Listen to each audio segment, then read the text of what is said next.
Welcome to the Misophonia podcast. This is season 7, episode 15. My name's Adil Ahmad, and I have Misophonia. This week I'm talking to Aaryn, an artist based in North Carolina. We talk about marriage and family, art, yoga, the mind-body connection, the fascia, supplements and medication, and much more. Check the show notes for links to Aaryn's art projects. After the show, let me know what you think. You can reach out by email at hello@misophoniapodcast.com or hit me up on Instagram or Facebook at Misophonia Podcast. And while you're online, please head over and leave a quick review or rating wherever you listen to this show. It helps drive us up in the various search algorithms, and that helps us reach more misophones. A few of my usual announcements. Of course, thanks for the ongoing support of our Patreon supporters. If you feel like contributing, you can read all about the various levels at patreon.com/misophoniapodcast. And, of course, the book Sounds Like Misophonia, a self-help book by Dr. Jane Gregory and I, is out now in the UK and has just been released in Australia and will be released in the US on November 14th. You can order or pre-order wherever you are. This episode is also sponsored by Basil, the personal journaling app that I developed for iOS and Android. Basil provides AI-powered insights into your journal entries and guides you with new writing prompts based on those insights. And you can even explore many different therapy approaches and philosophies. You can check the show notes or go to hellobasil.com. All right, here's my conversation with Aaryn. Aaryn, welcome to the podcast. Good to have you. Thank you.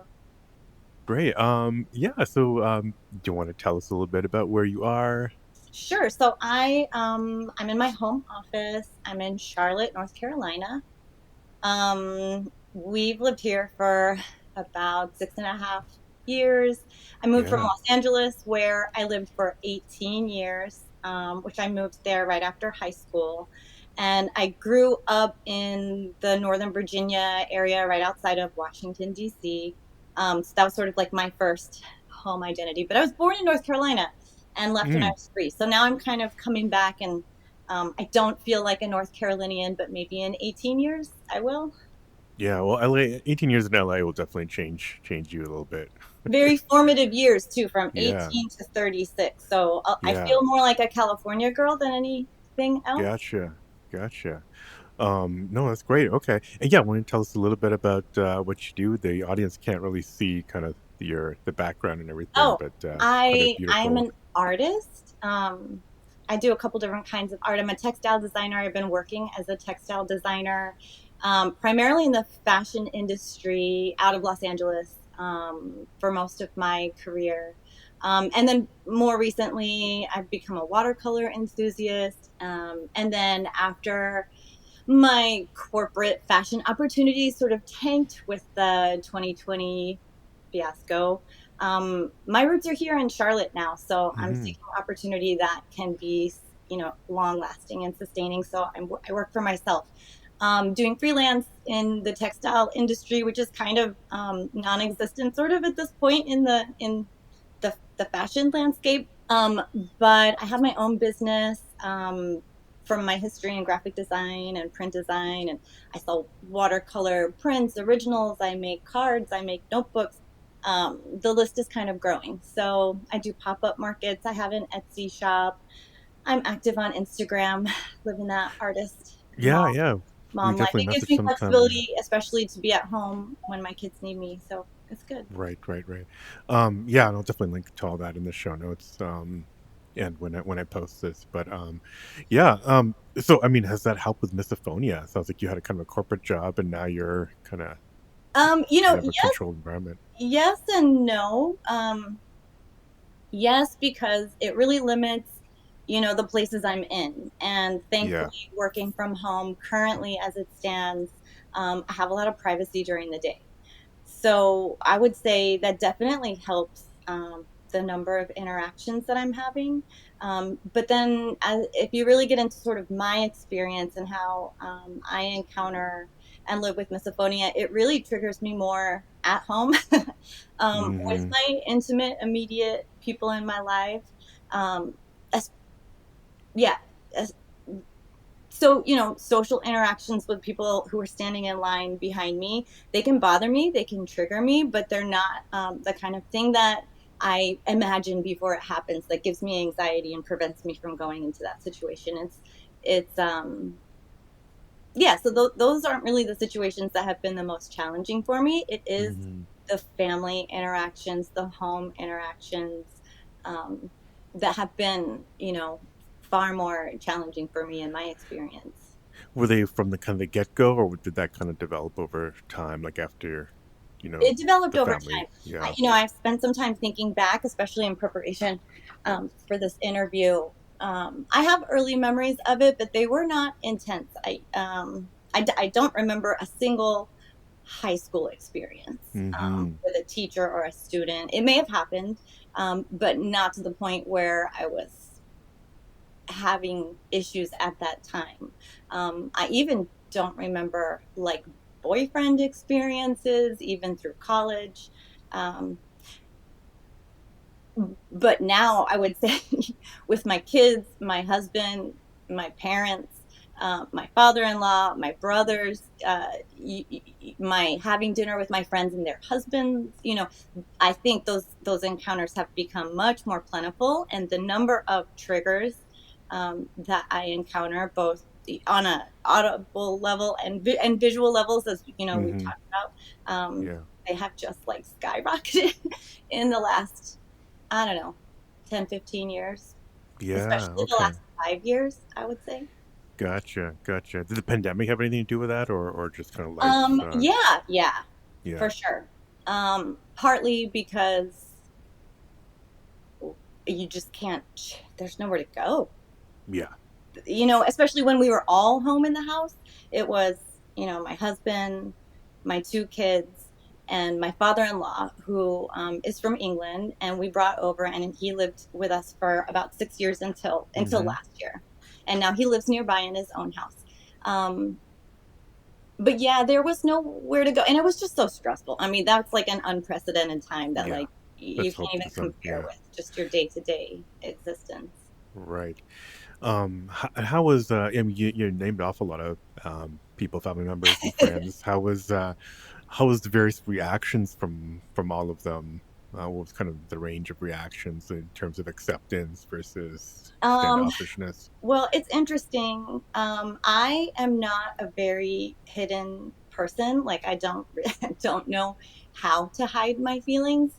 Um, Very expressive, just from my personality. Just from like the get go. I have learned to edit over time, slowly, Hmm. with help from people. But hiding things is almost an impossible feet, and needing to hide them is so much worse, right? I would say that the personal relationships that have been the most challenging are the ones where I don't feel comfortable just saying like, ew, stop that. Not that I snap on people, but with my husband and with my kids and even with my parents, I can kind of be real, and not in a rude way. I've really gotten a lot better. I definitely have had examples that I'm sure have made some eyebrows raise. Um, Hmm. but my ability to express myself calmly has increased vastly, with a lot of work just on anxiety and stress and nervous system and health in general. Um, but with the people where I don't feel comfortable saying anything and I have to hide it, those are, it's fight or flight, right? So I don't Hmm. want to fight about it, but as long as I can be like, hey, can you stop? You know, Hmm. Hmm. it's way better than fleeing, because I was in a situation in my house where I felt constantly like I had to flee. And that was Yeah. probably the most challenging time. Right. Right. Okay. Well, so you said like things started later. So family life growing up, was that also a problem? It wasn't a problem, but it was Hmm. definitely on my radar. So Mm. my earliest memories, I don't remember how old I was, but it would be my mom pointing out to me that I was chewing with my mouth open. So I think my mom has a little bit of this characteristic. I don't think she has it to the point where it was debilitating or causing Mm-hmm. problems in her day-to-day relationships. But she put it on my radar that I was chewing with my mouth open. And so I changed what I was doing, but noticed that she was still chewing with her mouth open. And so it started to Mm. bother me. And it could be like Interesting. psychological too. Like, oh, here's my parent telling me that I have to do something and they're not doing it. So there's probably a psychological Mm-hmm. component to like Mm-hmm. noticing it and having it bother me. But I guess I was definitely at least in middle school by the time that I had an awareness for the dislike. And I remember a couple examples. Like I said, I don't remember any example from like my high school boyfriend or being at dinner with his family or anything like that. But I do remember eating a bowl of cereal next to my dad on the couch, like in high school. And and the things I don't want to like get graphic about the trigger Mm-hmm. specifically for the sake of everybody else, but mentioning it to him that he should stop doing that unnecessary sound because that's Yeah. definitely a component to it, right? And like thinking that this Right. person is making an unnecessary sound. Unnecessary. Yeah. Um, and he would just kind of brush it off, and I don't. It didn't upset me that he brushed. I mean, it didn't. It irritated me on a surface level, but I could just leave. Because I mean, come on, as a teenager, your parents are probably always irritating you on some surface level. And I love him dearly, but he's a very zen man. He doesn't get bothered. Like even in the last year, I was explaining the situation that was vastly upsetting me, and his advice is really like, "Have you ever just considered not letting it bother you?"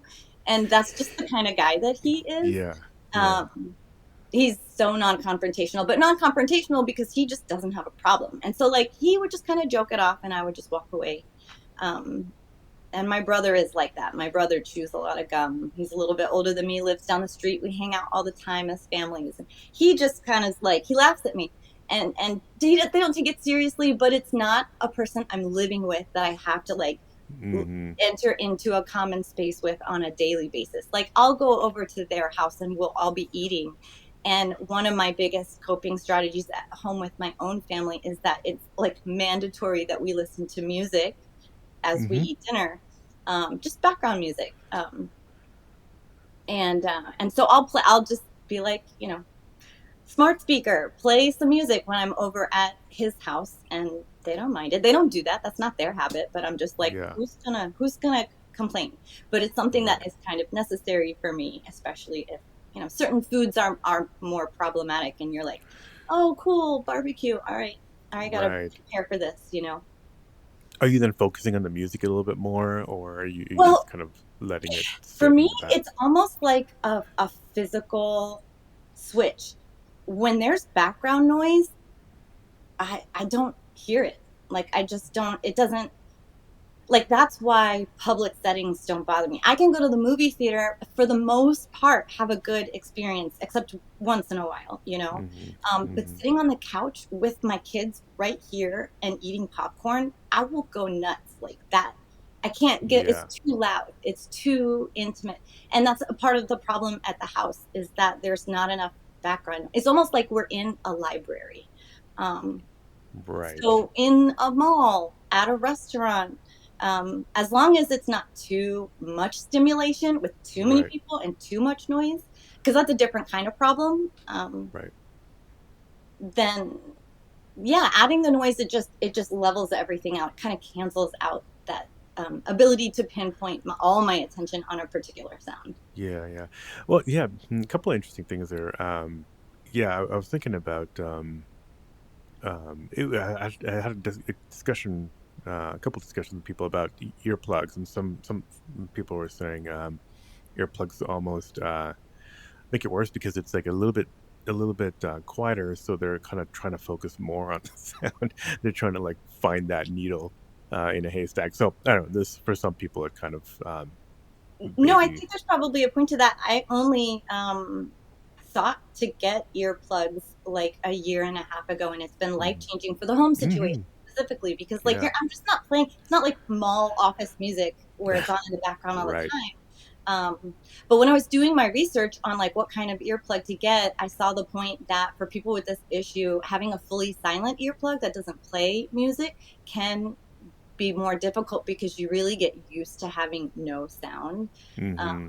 and then it becomes, more contrasting when you enter into a situation. Yeah, I yeah, have the yeah. music ones, and that's usually what I'm doing when I have them in. Gotcha. Oh, did you say you have music playing when you have noise canceling earplugs Yeah. on? Yeah, like Mhm. yeah, I tend to usually need something playing over. I can't just do like straight up silicone earplugs. So, I mean, um, I sleep with earplugs in, though, okay, and okay, with those, I can still hear way too much. yeah, yeah, Like, yeah. I just feel like my hearing is really good, except when there's, a lot of noise, and then I can't hear anything. I don't know if that's Yeah. age related or specific to me. Yeah. Yeah, you were talking a little bit about yeah, overstimulation and just the idea of and you're an artist, so I was thinking the idea of HSPs, like highly sensitive people, highly sensitive person. Have you heard that term? Like, You did were the you? first person who said that, Okay. actually, and then I did a little digging, and it I would have to talk to somebody who knows much more, maybe a Yeah. professional, because it sounds like there is a border or cusp or a lot of overlap in a Venn diagram between certain autism spectrum Mm, issues and then sensory issues, and I would love to, like, have a therapist to talk to more in depth about that, because looking back and reading about, oh my god, now, because it's so prevalent online, right, all these like ADHD mm, lists and advocates and tests and stuff like that, and as well for autism, and I see a lot of those things in myself, and especially like if you go back in my history, I've of course corrected on especially like social interaction stuff. I'm still weird and quirky and will make people uncomfortable, but I've gotten a lot better about that, I think. Um but yeah, sensory stuff, I definitely have always had a bit of that. um I don't know, what are some weird and quirky situations that you've I don't know, I just like, well, looking back, one, and I said this to a friend recently who only knows me recently, and she was surprised to hear me say this, but mm-hmm, anybody who's known me for a really long time will be like, yep. um but when I was younger, I would say I relied very heavily on verbal communication from other people, so picking up nonverbal communication, reading between the mm, lines. I didn't even know, why would I have to do that? Aren't you just going to tell me exactly how you feel? gotcha. Because that's what I do. There was no filter. There was no pause. There was no um, running it through somebody else's point of view or Yeah. emotional state. That was definitely a skill I had to work hard at, that other people kind of had to put on my radar for me. Thankfully, kindly, people who love and accept me. I have a lot of positive qualities, I promise. But I think there was a lack of awareness of other people's feelings, I think.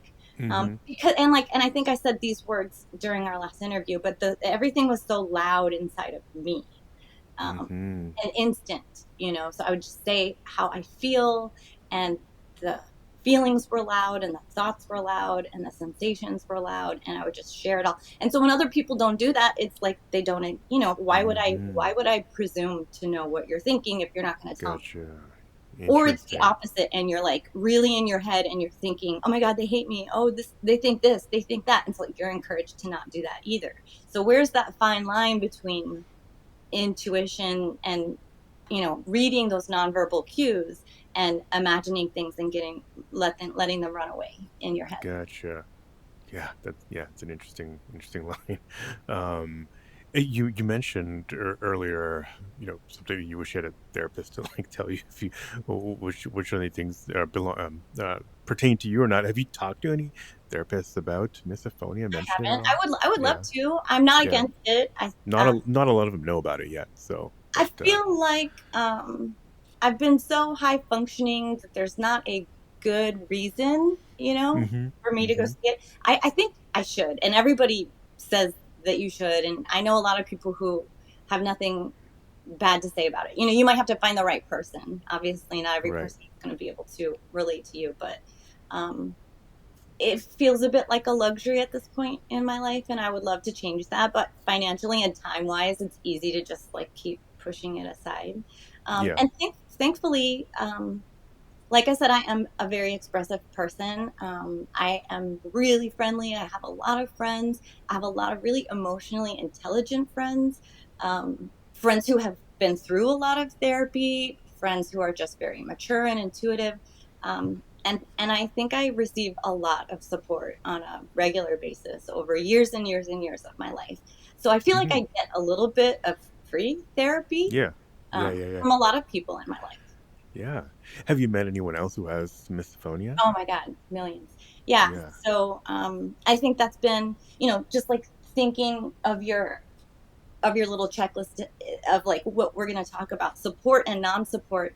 I Hmm. really had far more support in my life than non-support. That's great. Yeah. And non-support would be like, my dad and my brother being like, you know, Right. Don't girl, stop thinking about it. yeah, Yeah. yeah. But non-combative, right? Like those people aren't making me feel bad. They're not verbally abusing me. They're not triggering me on purpose. So thankfully, even the non-supportive people haven't been a problem in my life. But the support, like one of my earliest memories of having companionship on this issue was my dear friend who I used to dance with, and in like dance classes, ballet, tap, jazz, gymnastics, all of that. So we danced a lot together in high school, and we realized through discussion that we both had this thing. And this was years and years before we had a name for it, right? This was like in the 90s. And so we both knew we had that thing, and that was finally somebody who understood like our craziness. And eventually in my early California years, we were roommates, and that was one of the best roommate situations I ever had because we could Hmm. easily just be like, "Shut up, you're doing it," and the other person would say, "Oh, I'm so sorry, I'm so sorry." So Yeah. it was a really easygoing situation, and I knew it was a thing that you were probably born with. Hmm. I had other neighbors throughout the years that also would say, "Oh, oh yeah, I hate that too." And it wasn't as well known or as discussed. But that person who was my neighbor in California, he's the one who, like, his wife shared the link. The first time I ever saw the word misophonia, it was like a study, and they were like, "There's this thing," and that was extremely validating. And it was through these personal relationships of other people who had the same issue, and that we were able to find a name for it. All of that was just baby steps to validation, I think. Hmm. Hmm. Yeah, that's great. Yeah, a lot. It's kind of grassroots. There's no. It's not really in the media enough. There's the same couple links that we all talk about decades later.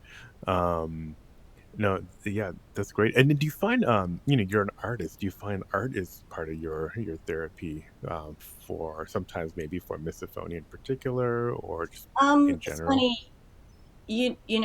As an artist, I see these I follow a lot of art profiles, and I've seen several other people post about how they have to paint every day because it's their only sanity, and Mm, that's not it for me. mm-hmm, That's mm-hmm, I don't know. I'm a career artist. I'm a designer. I'm a natural artist. I'm a creator. I've been making stuff my whole entire life with my hands. I'm really into color. Um, but for me, it's not that emotional outlet. Like I do really like the release in it. There's something very meditative about, especially something like this. Nobody mm-hmm, asked me for this. Nobody showed me a picture of it. Oh, for listeners, I'm pointing to the painting behind me. So in mm-hmm, my own personal art, there is something meditative about being able to, I guess they call it intuitive painting. I didn't come mm, up with that. I don't even really like write that about myself, but where it's just free flow, whatever. No plan, no specific outcome. But most of my career has been designing. Somebody saying, "Hey, I need a duck," and you yeah, draw a duck. So there is something really great about this. But for me, painting is almost stressful. mm, I have to have space. I have to have no distractions. Like I would never try to do a big painting with my kids in the other room because they'll say, "Mommy, I need a snack." 35 right, times. Watercolor, it's time sensitive. I'm going off topic. But right, so for me, yes, art is therapy, but my music is a big outlet for me. And growing up dancing, that was therapy. That was mm, emotional release for me. So I have found that in the last couple of years, I've rediscovered that release for myself, and spending time by myself listening to music, going to yoga, moving my body to music.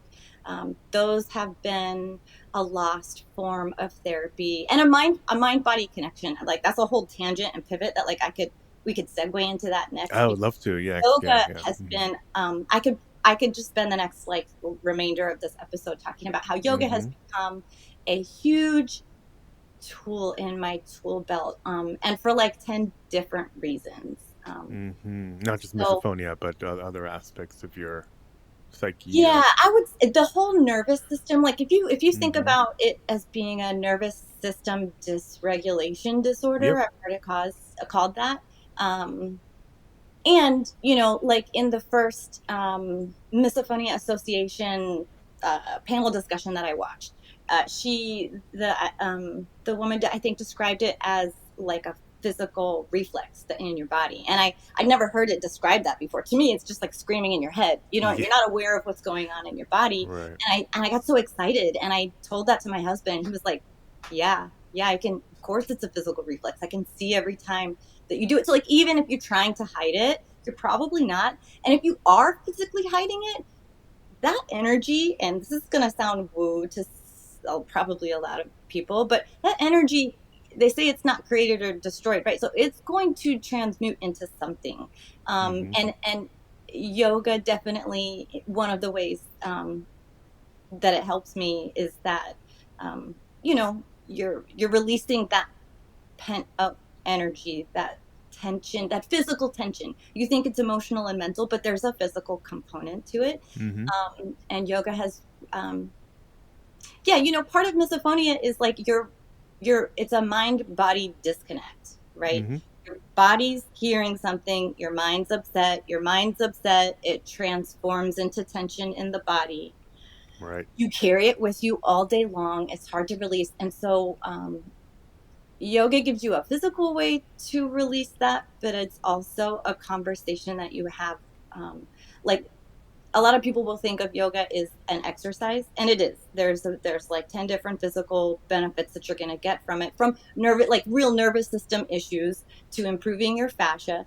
But really, yoga philosophy is a study of the mind and all of the ways in which we make ourselves unhappy. And so even when you're not doing the physical asanas, even if you're not on your mat, you're in your car, you're at a meeting at work, like you could be doing yoga, because yoga is really an evaluation and study of your own mind, but without judgment. So like the biggest um, message that I like go to over and over with myself as a student and with my students, because I also teach yoga, is to notice without judgment. And my teacher, my favorite teacher and guru, she's the one who said that to me. I didn't come up with that, but noticing it without judgment is kind of a mind fuck for us with misophonia, because it's like that's the whole definition of what we're doing, is that we're noticing. There's no Right. opportunity to not have judgment. And so Yeah. yoga doesn't really help me. I can't say it fixes me or cures me or helps me in the moment that I'm experiencing a trigger, but it helps me unload some of that in all the other times where I'm not. And it helps me fill up my cup so that I'm not going to pop when it does happen. Gotcha. So yeah, like a lot of things, it's hard to deal with it in the moment. But if you can somehow pre or post help it pre or post process your trigger, that's a huge win. And yeah, I mean, calming that nervous system, whether it's yoga, self soothing, or a combination of all that stuff, yeah, I think is key. Um, Hard part is remembering to do all that. But if you're doing yoga and you set up a regular practice, it sounds like it can definitely have benefits, and as it's having benefits for you. Yeah, so like I will expand a little bit that like I just said a lot about yoga in general and the philosophy of it, but yin yoga specifically has been Mm, the most helpful for me in my own practice. um, and I think it has the most potential to be a tool for people with this disorder. And the great thing about yin is that you can do it by yourself at night in your bedroom on your floor. You have to kind of know what you're doing, obviously. um, to do anything by yourself, you have to know what to do. But there's a lot of resources. There's videos online. You can look at pictures. Like it's not a very motion filled yoga. It's very static, it's very still. But basically, yin is the other half to yang, right? In the Mm-hmm. yin and yang. And it is the slow, dark shadow side of things. Mm. Um, and it is where um, it's where we're going to do the most healing to our nervous system. And instead of, so like with regular yoga, we're building our muscles, we're doing dynamic movement and stretches. But with yin, we're bypassing the muscles, we're completely relaxing, like letting gravity do all of the work for us while we just focus on breath and slowing everything down. It's a little bit confrontational in the meditative side of things because it's more meditative. We're not moving our body. When we're moving Mm. our bodies and balancing and working, it's easy to not think, right? It's easy to be Right. like, oh shit, I gotta balance. And so you're not worried about what's for dinner tonight or the thing that so and so said to me. But when you're sitting there real still for like 5 minutes Yeah. at a time and nobody says anything to you, that's when your mind starts going this. Right. Um, so it can be difficult. It can be challenging for people. But it's also filled with a lot of sensation. It's like a deep stretch class. We're not just lying in corpse pose on our backs. I don't want to say stretching, but it's going to feel in layman's term like a very intense stretching. So I don't know, there's something about it, but basically we're bypassing the muscle and we're getting into the fascia system. um, if you'll please allow me, because I want to get this right and be concise Yeah, of to the course. listeners. Yeah, So yeah. yin yoga specifically, this quiet stretching type of yoga where we Mm-hmm. hold poses for longer. Um, it is said to improve something called interoception. I don't know if that's something that you've talked about No, with any not of yet. your other guests, Yeah. but just to read the definition, interoception is the process of physically detecting and cognitively interpreting sensations from inside the body, including muscles, skin, joints, and viscera, i.e., internal organs. Yin builds body awareness, and body awareness improves our ability to self-regulate our emotions.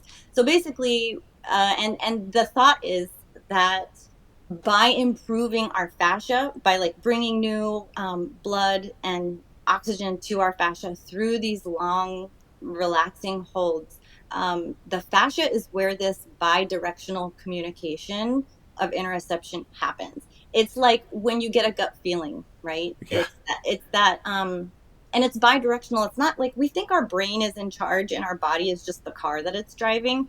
But I think there's a lot more intuition and wisdom in our body than we give it credit for, and Mm-hmm. we don't honor it and we don't treat it the way that it should be treated.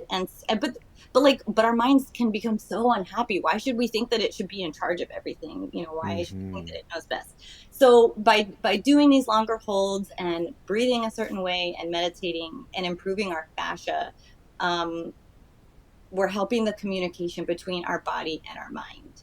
And like I say to my students, you're having this conversation with your body, but you're kind of doing the listening Mm. instead of the talking to your body. And I think that's really powerful because as we suffer from these experiences where we're triggered, we want to break that connection of body and mind, right? We just like we wish we could turn it off. We want to run from it. It causes anxiety. The anxiety is a bad feeling that our body is giving us. That's the Mm-hmm. feedback that we're getting, and we don't know how to turn it off. So in theory, like I said, it hasn't cured me. It's not making me a saint around my kids all the time, but having this framework for me on a physical level, that it's doing the work without me even telling it what to do, but on a mental level, like the mental evaluation of like how all the mental yoga side of it, the philosophy, it has helped me create that pause, that little split second where Right. I can think and feel before the fight or flight kicks in. Right. No, that's huge. I think I recognize that because when, um, sometimes it's not conscious, but maybe if I'm have the right level of lowered stress, I'm like, there's a split second where I'm like, I would normally be flying off the handle right now, but I have this extra moment, and try to catch yourself, because that's what the problem we most of us have. We don't have time to catch ourselves, and that break happens, and body and mind are completely um, unattached. It seems like. But I will say, like, I feel like I don't want to sound like I've got it all figured out or Mm-hmm. it's easy for me. I think I'm just lucky. I think I'm just in a really lucky, supportive place where I'm not in an office where my boss is triggering me or the person next to me is Yeah. triggering me. I have a really amazing, supportive husband who identified it in me before, and goes out of his way to like not trigger me to the point where like most people would have just left their wife, I'm sure by now. So and I'm and I have the freedom uh to spend a lot of time on self-care, like Mm-hmm. I I think my life has been way more stressful in the past than it is currently right now, the way that it is with my career and the age that my kids are and the support that I get from my husband. Like, I'm trying not to take it for granted or believe that it's always going to be this way, because it's definitely been harder in the past without all these conditions sort of lined up in my favor. But it's allowed me to explore additional coping mechanisms, and I'm hoping that I can bring those with me to when it's not always so easy. Yeah. No, it's great. And yeah, you're in kind of. It sounds like you're in kind of a sweet spot, but you've. I don't think it's all luck. I think you've kind of like probably moved towards that way, and kind of created a little bit of that for yourself, and it's kind of what we have to do. We have to take our own agency. You mentioned a couple other, you know, things in your toolbox, coping methods. Do you want to speak to some of those? Sure. I would say, just working on my physical health, I think, Mm, mm-hmm. Yeah. has been only beneficial, I think, for my mental health. Um, having gut biome issues, Mm, having skin, I was diagnosed in my 20s, which is almost 20 years ago now, um, for having rosacea. And so, that's more of a physical thing that, people can have aches and pains that they ignore for years, but if it shows up on your face, like, you're doing something about it. And, mm, but I would go to my doctor and she was like, "Oh yeah, you have rosacea. I'll give you this cream, steroid cream." It's like, "Okay." And I put it on and it worked. And I was like, "All right, well, but like, why do I have it? And what's the deal with it? And how do I fix it?" And she's like, "Yeah, we don't. Yeah, but yeah, you we just just use give you this cream creams. forever." Yeah, yeah, yeah, yeah. And I was dissatisfied with that. And it was actually, that was the beginning. That was like the first symptom in a whole line of symptoms that sort of snowballed up from my late 20s into my early 30s to the point where I was very, I don't want to say sick, but like I had a lot of big red flag issues in my Mm, health. And I was going to my doctor and taking tests, and she was even, referring me to other doctors to get a second opinion, and nobody had anything to tell me, "You're fine, your tests are normal, you're healthy." And I'm like, "No, I mean, I'm not." But I don't, you know they had nothing for me. And so that's when, a friend of mine said to go try an acupuncturist, mm-hmm. and I believe in the needles, in the power of the needles. But for me, the most powerful part, was the consultation, the sitting down and talking to you for like a whole hour and asking you questions and looking at your tongue and evaluating your diet and talking about your lifestyle. Um, and then I only, because I couldn't afford $200 Los Angeles acupuncture appointments. Yeah. But it put me on a path that gave me something to look at.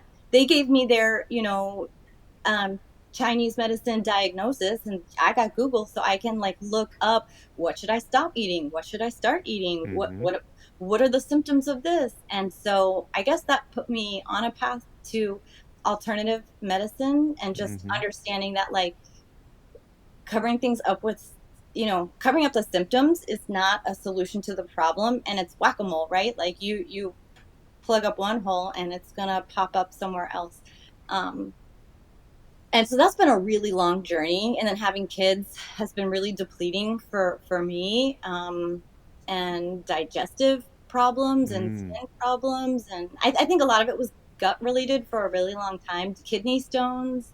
Mm-hmm. So it's just minor things, it's not like I've ever officially been diagnosed with an autoimmune disorder, but I guess it started making for me a connection between being able to fix it, having things not just be inevitable in one direction, getting worse and worse and worse. Like maybe I can backtrack on something. And I have reversed so many small, minor ailments over a lot of trial and error, and professional help from nutritionists and other reading books and all that stuff. But oh my God, and it kind of goes with my personality, because the first time I also listened to one of the Misophonia Association panel discussions. Some doctor said the word perfectionism disorder, and I was like, "What? What is that? That sounds like maybe I should." And I don't want to sound like I'm going to diagnose myself with everything, but I definitely think there are some tendencies. Like if you ask my parents about me as a kid, they never had to put rules on me. They said I was really hard on myself. So I think it kind of goes hand in hand with this tendency towards perfectionism, that I feel like whatever problem I have, I could probably solve it. And I know that's not like entirely true, and could be kind of fatalistic to think that I can solve every medical problem that comes up. I know that's incorrect, but I have been able to dial back a lot of small things. And so it's encouraging. Like, what else can I do? And so, I am at a point in my life where I've incorporated a lot of things. I take a lot of supplements, which, have helped with a lot of things. Um, and I juice, and I'm doing all this Mm-hmm. yoga now. And yeah, and having my own business, that's hugely validating for me. So it's just a sweet spot in my life where I have a Yeah. lot of balance that I did not have when I was working a full-time job and my kids were younger. Right. Yeah. No, but even took a lot of work to get there. A lot of, like you said, trial and error. And so, no, that's kudos. And yeah, all those things, all those things sound great. Obviously, your supplements, any supplements that you think maybe affect like dysregulation. I'm assuming you're not just taking like Centrum one a day or something. No. um oh my God, just one. Okay. No, I I If you don't. were going to a desert island, what would be the top Well, five? if I had to Or, bring my number one supplement, I would, magnesium is probably mm, the one that probably everybody could benefit from. mm-hmm, I actually, like, my son he was very constipated, and we have some potty training challenges with him, and he's 5. Um, mm-hmm, and the kid's laxative, that's non-habit forming, and it's safe to continue. It's just magnesium. So even he, is taking mm-hmm, chewable magnesium. Um, I take a supplement that is for like protein digestion. And the person who told me to take it, like the nutritionist who I had done some testing with, she didn't know that it helps rosacea. And so I had taken a couple bottles of it, and she was like, "You can stop taking this now," because we were going on this protocol. And I stopped taking it, and my rosacea came back. Like, I noticed that when I went on mm, her protocol, a lot of things got better, and I couldn't pinpoint which one, because I was taking a whole new protocol. But when I stopped taking this one, betaine HCl, I don't know how it's pronounced, mm-hmm, betaine, I don't know. But that one, I did a little Googling on it, and I found some like PubMed type study papers that link an improvement in rosacea. So rosacea is a gut biome disorder where you're not mm-hmm, digesting things properly. Like your gallbladder needs to produce more enzymes or something like that.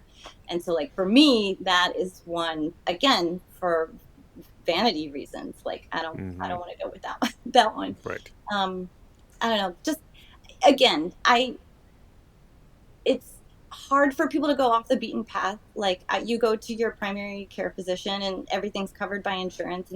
And I am fortunate that they tell me I am healthy, because not everybody has that luck, right? Like, Mm-hmm, that's not to be taken for granted. But they've told me I'm healthy when I know that I'm unwell, and just through these needling, and slow over time. And I don't think you need to take something forever. Like, once you fix a problem, you should be good to go. mm-hmm, mm-hmm. Um, Yeah. No. That's interesting. Yeah, we had an herbalist on a couple weeks ago, talking about various things, and teas and stuff. Yeah. She makes and sells. I mean, it's all about, I guess, relaxation and nervous system I will say regulation. something interesting that I've been Yeah. trying to promote with some of my friends. But so I did this gut biome test, which is literally like they send you a Mm-hmm. box and you Mm-hmm. poop into a thing and you scoop it and you Mm-hmm. send it back in a Mm. little tube, and they do a full panel read on, what enzymes you have, and if you're not digesting this, or you're too high on your this kind of acid in your stomach. And they're selling supplements now too. But one of the things they recommended on my last panel was for it was for gut inflammation. It was to help gut inflammation, and it's clinical lavender oil, and you can Mm-hmm. buy it in a pill form. And so I was like, what, lavender oil? And everybody, lavender's, just smelling it is Yeah. supposed to relax you. Right. But so I went on Amazon and I started looking at just the reviews that people were leaving, because I just love the anecdotal Amazon evidence that I get. And all these people, I was really surprised. All these people said that their doctor was recommending that they take this so that they can get off their prescription anxiety disorder medications. And in these comments, people were listing all these medications that, like, I can't even remember because I'm not on any of them. But people were saying this works. Like, I'm getting off of, oh my god, name some anxiety Like meds. Yeah, Prozac, Paxil, yep, Wellbutrin, Celexa, yeah, yep. Zoloft, And so they all were that. Yeah. naming all these things. They were like, it works just as well with none of the side effects. Mm. And people who have like panic disorders are switching onto this. Clinical lavender oil. But they're not saying for gut inflammation. My test said Uh-huh. for gut inflammation. But I mean, it just Yeah. goes to show the connection between gut inflammation and our mental health and Mm-hmm. brain disorders. Right, right, right. I guess, yeah, I mean, you have a very supportive partner. Did that take a while to kind of like get to that point? Like, I'm sure there are a lot of people listening are saying, like, how do you broach the subject? And, as you being a super open person, I'm sure you've had a lot of opportunities to talk about it or mention it to people. What are some tips that you have maybe for people to try to explain it to people around you? uh, I don't know. I Not to married. put you on the spot, but it just gonna probably naturally comes naturally I don't to know. you then. As an American, I had to Yeah. go to England and find a nice, sensitive man. um, Okay, okay. I don't. I think I just got lucky because, like I said, my boyfriends and partners before my husband, I never had a trigger so bad that it became like a relationship problem.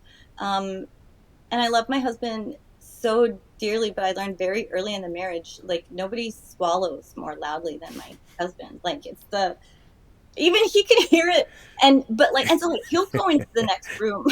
So like, Well, I can't stand that too because at home, like if it's too quiet, if there's no music playing, and like, how you can I get mad at somebody for, chewing with your mouth open is one thing. Chewing gum behind me in line, like we said, these are things that are unnecessary, right? right, Like, you've deemed them, like, you don't need to make that sound, or like clicking a pencil, whatever. right, But right.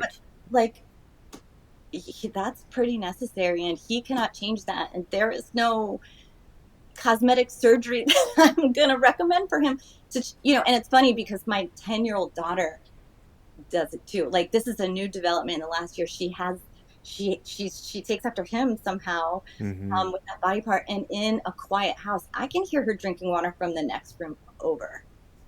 And I'm like, she's Wow. only a Yeah. 10-year-old girl. Yeah. Yeah. Yeah. um, but anyway, it created a situation very early where I didn't know what to do and he didn't know what to do.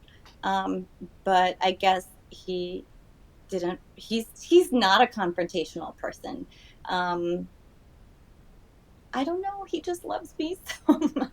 I don't know. I don't, honestly, he's not really a people person. He doesn't like a lot of people. Sometimes I wonder, like, Mm-hmm. how did he end up picking me? Because, Mm-hmm. like, what I do, going to these pop-up markets and talking to strangers all day, I love it. It's like, it Yeah. fills me up. Um, but it's a nightmare for like a big population of people. And I would say probably a large percentage of like of our community would not be something that they would ever want to do. Um, I don't know. I guess I don't have advice. My best advice would be to not fight with them about it and just try to make them understand. But I mean, I have a friend, my friend from college, I don't think this is why her first big relationship didn't work, but I think her partner took it personally, you know? Yeah.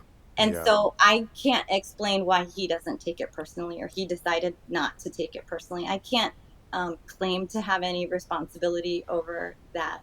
I try.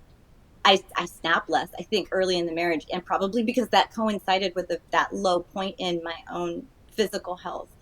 It Hmm. was harder for me, but Yeah. No, that's fine. That you said a lot right there. Swallowing is definitely one of those weird things. I mean, yeah, there are intravenous bags, like, swallowing could be an anachronism at some point, but I joke.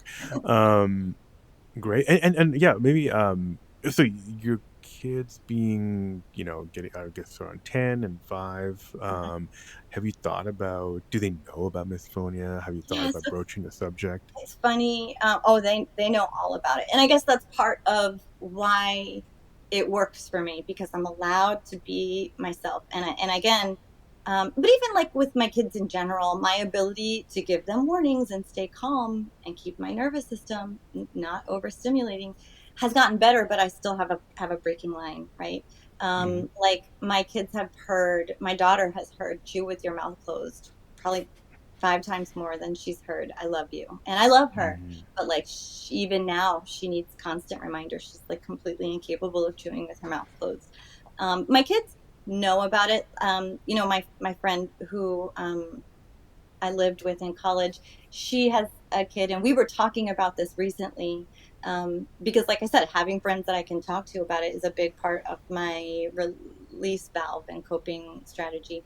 Um, but she has a son who's very young, and she's like, I'm not going to let him know. I'm not gonna, I She doesn't want to be responsible for like inviting him into the club, I guess. Mm. She didn't use those words, but that's how I'm interpreting it. And she's thinking that she can oh, please forgive choice of words, but she could bear the cross, right? And keep it in and not put this on him. I personally will see. I'll come back to her in a couple years and see how she's doing on that because I don't know how you'd be able to do that. And sometimes I worry that um, I'm going to offload this in a nurture way instead of nature. You know what I mean? That like my daughter's going to pick it up just from seeing me do it. And I've seen her kind of stress out sometimes and make an inclination that she's heading in this direction. Personally, I don't think she's going to suffer from it. I think maybe my son will be more at risk because just he has a lot more similarities and quirks Mm. and brain that with me than she does. But being able to ask them to close their mouth, and honestly, once my daughter figured it out, she can see it on my face too. Like we'll be at the bus stop and the bus will come by and the wheels will screech, which isn't necessarily that Yeah. disgust misophonia, Yeah. but she'll see my face. Everybody else is fine, and she'll look Yeah. at my face, and my face goes like this. So, and like, and with my father-in-law living with us previously, a lot of things that were triggering me, she could see it in my face, and so like even Hmm. especially with him, it was harder for him because I didn't feel like I could just unload and say everything. I felt more Hmm. of that pressure to bottle it up, I guess, which is very Right. unnatural for me, and that made it more challenging. Um, but I don't know how I would be able to hide it, and the burden of having to hide it would make it all so much worse for everybody that I think I would eventually pop. Um, okay, and then conversely, I think me being able to talk about it, me being able to try to cope with it in a healthy way, and knowing that I have a limit and how I act before I get to that limit, I think maybe I'm modeling good coping behaviors Hmm. for Hmm. them that maybe Hmm. will help them be more aware of other people's feelings and emotions and nonverbal communication than I was when I was a kid, Mm-hmm. Mm-hmm. So I don't really know. I guess the jury's out, and I'll have to talk to my kid's future therapist to see how that Mm-hmm. shows up for them. Because I have a very good friend who has recounted to me that his mom at the dinner table growing up was really difficult, and that she clearly, in our recounting of memories, that she was definitely suffering from misophonia, and that she didn't have Mm-hmm. coping mechanisms, and that she would lash out at the dinner table. And how he's a very sensitive person, and as a kid, like, he has memories of this. And so Mm-hmm. I have talked to friends who they didn't experience misophonia themselves, but they experienced it from an Yeah. unhealthy perspective in their family from somebody else. And so I Right. feel like I've had a lot of conversations with different people about this, over and over. Yeah, there's a debate about how much of a spotlight to shine for your kids because yeah, you can see there's pros and cons that hiding it and then blowing up is not a good thing to witness. So yeah, it's interesting. I think yeah, if there's a consensus, most people just try to not avoid it, but don't try to spotlight on it. Don't come into the room and just mention misophonia all the time. Um, anyways, so yeah, Aaron, look, we're already coming up to an hour. Uh, yeah, this is great. I mean, we've packed a lot of good information here. A lot of stuff we'll be googling after this. Well, after my next meeting, but yeah, I don't know anything you else you want to share. I mean, I'm gonna obviously have links to all your stores and all that stuff, but Um, yeah, any other words of wisdom or just I don't know. I randomly? guess just seeing, Yeah. like, the humor in it. The Of humor is a big course. part Yeah. of the coping mechanism for Yeah. me.